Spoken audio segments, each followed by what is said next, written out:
Verse 8 begins with, "Then Boaz said to Ruth, 'You will listen, my daughter, will you not?'" We begin today with Boaz's first recorded words to Ruth.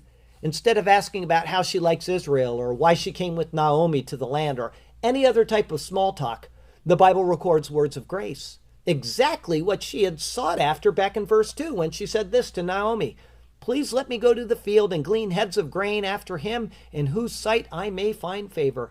It was exactingly fulfilled in this verse right here. His words are, "Halo shama'at biti."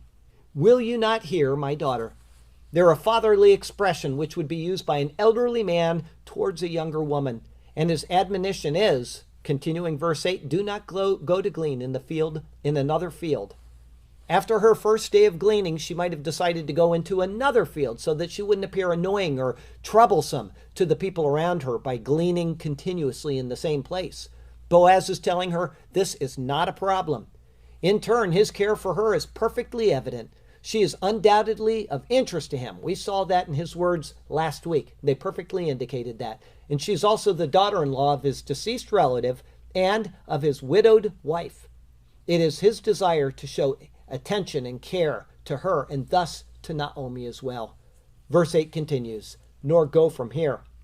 His words now are "Vegam lo ta'aburi mitze." He says, "and also not go from here." This is not a repetition of what he just said. His previous words applied to moving to someone else's property. These words apply to the movement of those who are cutting the sheaves. He's directing her, and he's probably using hand motions in the process to go and glean directly behind those who bound the sheaves.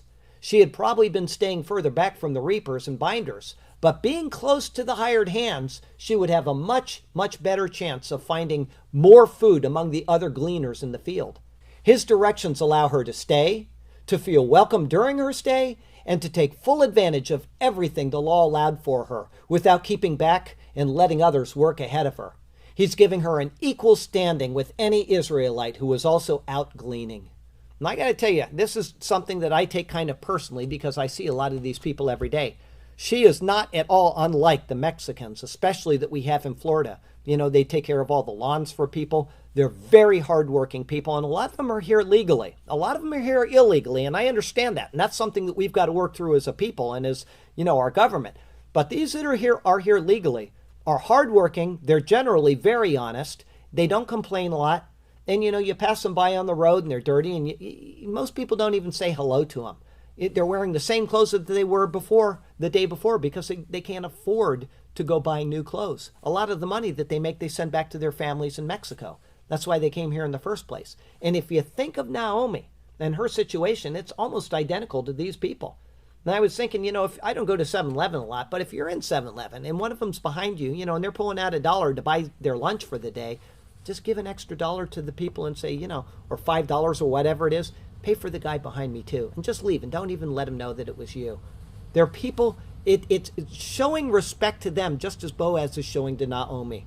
And if we can keep it in that perspective, then it starts to make more sense than just, they're here illegally and they're taking away all of our jobs and everything. It's an important thing to me because, like I say, I see these people every day, and I work at one mall. They're at the mall next to me. They're very friendly. They wave, and I just keep trying to picture them as coming to a land to better themselves, and that's what she was doing as well. Anyway, verse 8 continues, "But stay close by my young women." The word Boaz uses here for stay close is dabak. It is the same word which was used when she clung to her mother-in-law, refusing her to allow to return to Israel alone.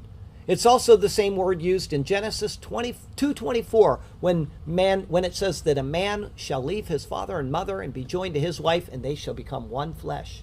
He's asking her to not depart from being near them as they work, binding the sheaves that were cut by the reapers. This was probably a way of ensuring that she would begin to make friends with the others as they worked together, as much as for anything else. He's tending to both her physical needs as well as her need for human interaction. Verse 9,